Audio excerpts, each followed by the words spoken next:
Hi guys, welcome to Ishi's brownies. ಏನಪ್ಪ ಇವತ್ತು plum cake ತೋರಿಸ್ತಾ ಇದ್ದೀನಿ ಅಂದ್ಕೊಂಡ್ರೆ, ಹೌದು, ಕ್ರಿಸ್ಮಸ್ ಬಂದೇ ಬಿಡ್ತು. ಅದಕ್ಕೆ ನಾವು ಕೂಡ ಪ್ಲಮ್ ಕೇಕ್ಸ್ ತೊಗೊಂಬಂದಿದ್ದೀವಿ. ಈ ಸರಿ ನಮ್ಮ ಪ್ಲಮ್ ಕೇಕ್ಸ್ನ ಯಾರ್ಯಾರು ಟ್ರೈ ಮಾಡಿಲ್ವೋ ಪ್ಲೀಸ್ ನೆಕ್ಸ್ಟ್ ಕ್ರಿಸ್ಮಸ್ಗೆ ಟ್ರೈ ಮಾಡಿ. ಈ ಸರಿ ನಮ್ಮ ಕ್ರಿಸ್ಮಸ್ ಅಂತೂ ತುಂಬ ಚೆನ್ನಾಗಿತ್ತು ಅಂತಲೇ ಹೇಳ್ಬೋದು. ನಾವು ಒಂದು ಸ್ಕೂಲಲ್ಲಿ ಸ್ಟಾಲ್ ಹಾಕ್ತಾಯಿದ್ವಿ, ಆ ಸ್ಟಾಲ್ ಪ್ರಿಪ್ರೇಷನ್ನೇ ಇದೆಲ್ಲ.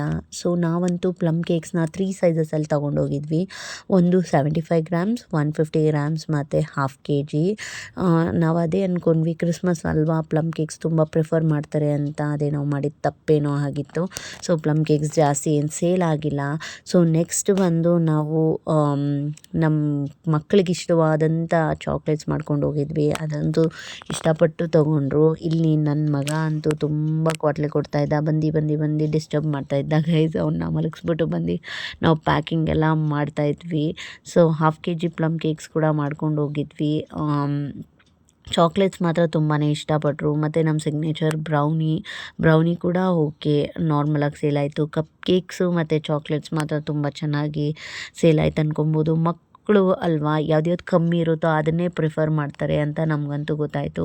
ಇದಂತೂ ಒಂದು ಒಳ್ಳೆ ಎಕ್ಸ್ಪೀರಿಯನ್ಸೇ ಆಗಿತ್ತು. ಫಸ್ಟ್ ಟೈಮ್ ಸ್ಟಾಲ್ ಹಾಕಿದ್ದು ಅಂತಲೇ ಹೇಳ್ಬೋದು. ಸೊ ಇದೆಲ್ಲ ಪ್ರಿಪೇರ್ ಮಾಡಿ ನಾವು ನೋಡೋಷ್ಟರಲ್ಲಿ ನೈಟು 3:30 ಆಗಿ ಹೋಗಿತ್ತು.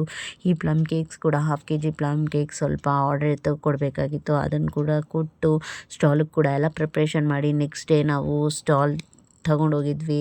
ನಾವಂತೂ ಎಲ್ಲ ರೆಡಿ ಮಾಡಿಕೊಂಡು ಮಕ್ಳಿಗೋಸ್ಕರ ವೇಟ್ ಮಾಡ್ತಾಯಿದ್ವಿ. ಆದರೆ ಮಕ್ಕಳು ತುಂಬ ಕಪ್ ಕೇಕ್ಸು ಮತ್ತು ಚಾಕ್ಲೇಟ್ಸ್ ಮಾತ್ರ ತೊಗೊಂಡ್ರು. ಆಗಿತ್ತು ಈ video. Thank you, bye bye guys, until next time.